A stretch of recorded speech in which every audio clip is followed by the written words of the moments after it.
With 8 races down and 14 to go, we now have a clear picture of the development trends and performance levels of the 10 F1 teams, as well as their plans for upgrades for the rest of the year.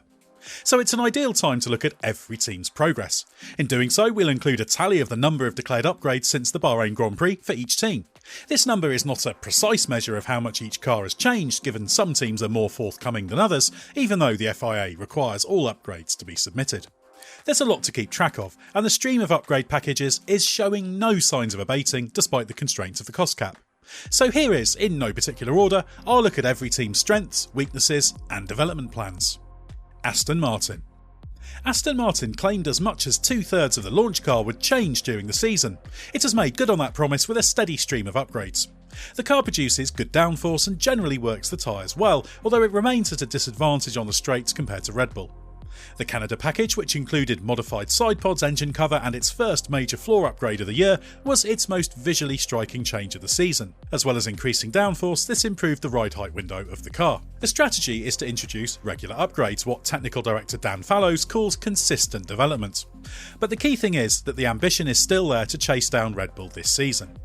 There's one disadvantage for Aston Martin, and that's the reallocation of wind tunnel runs and CFD items for the second half of the year.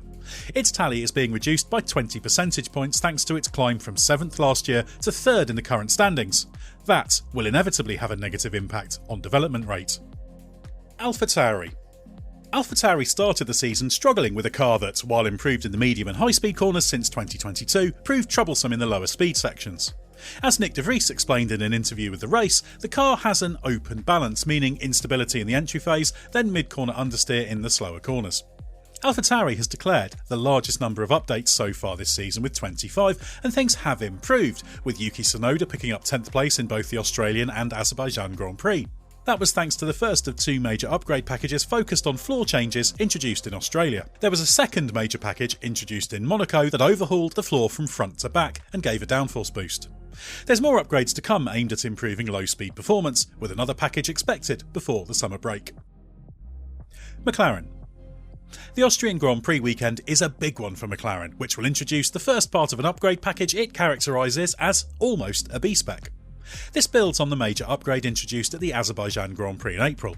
This represented a fundamental change in floor philosophy, but although it conferred a small lap time benefit, it won't be until this package that McLaren makes big gains. McLaren hasn't explained exactly what parts will be deployed when, but team principal Andrea Stella said recently that 50% of the package would appear in Austria, with 25% for the next race at Silverstone and then the rest for the Hungarian Grand Prix at the end of July.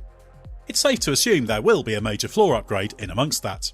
Stella describes the upgrades as a milestone that the team hopes will turn around its season.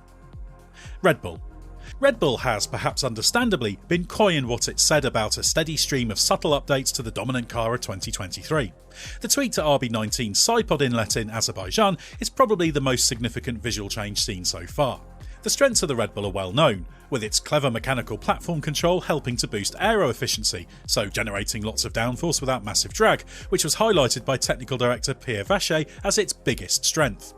Red Bull hasn't said anything about its upcoming upgrade plans besides the fact there is more to come, but this is complicated by the additional 10 percentage point reduction in its ATR allowance as a result of its 2021 cost cap breach. That means less wind tunnel and CFD resources, which could affect the development of the car and allow others to close in. Balancing ongoing development against the design of next year's car is always a challenge for top F1 teams, but Red Bull's current advantage means it isn't under too much pressure. Haas. Haas has lived up to its reputation and been the least aggressive with its upgrades, with just 9 different items declared since the season started. But it has made them count, with the car still capable of qualifying inside the top 10. The problem isn't performance so much as the way it uses up the tyres in race stints, as proved by Nico Hülkenberg fading from a points position to 15th in the previous 2 races in Spain and Canada. Haas's biggest upgrade so far was the introduction of a new floor in Miami. The floor edges of that design were then tweaked in Canada. There is more to come, but unlike last year when Haas put most of its eggs in one basket with a massive upgrade in Hungary, these are being drip-fed in 2023, so we can expect more bits and pieces in the races before the break. Unfortunately, the fact that Haas is heavily built around Ferrari mechanical parts and therefore follows a similar aero concept means it may have inherited its tyre troubles from its technical partner. That means fixing the main weakness could be difficult. Alpine. Alpine's season started shakily, but it's emerged as a consistent scorer lately as it has pulled clear of the jostling midfield pack behind. But it's still not quick enough to challenge the top four, meaning it's in no man's land. Alpine's most recent major upgrade package appeared in Monaco. This included changes to the sidepod inlet, floor edges and front suspension aero fairings. A new rear wing and modified rear suspension fairings followed in Canada. According to sporting director Alan Permain, Alpine's plan is to bring upgrades to every race, with parts promised for the Red Bull Ring. The next major update will be a modified floor. Speaking in Canada, Permain was unsure exactly when this would be ready, but it seems it should appear before the summer break. But a new front wing is expected for Austria. These new parts will be welcome, but they are unlikely to transform the circumstances of a team cast adrift in the championship. Ferrari has already made a big change this season with the introduction of a modified sidepod treatment and floor edge changes at the Spanish Grand Prix that moved it closer to the Red Bull concept. Despite that, it has only declared 10 upgrades since Bahrain and is still struggling to improve its tyre chewing tendencies. The relative lack of updates is perhaps a surprise, although Ferrari has spoken in the past about there being limitations on ongoing developments because of the cost cap. What's more, the change in concept, which sets the direction for future upgrades, has likely been its focus early in the season. Despite the changes, it still has a car that has generally been stronger in qualifying than the race. It's also a car that has been inconsistent and tricky to drive for Charles Leclerc and Carlos Sainz, something that did appear to improve in Canada. But that's not the most representative track, and improving this weakness remains a development target.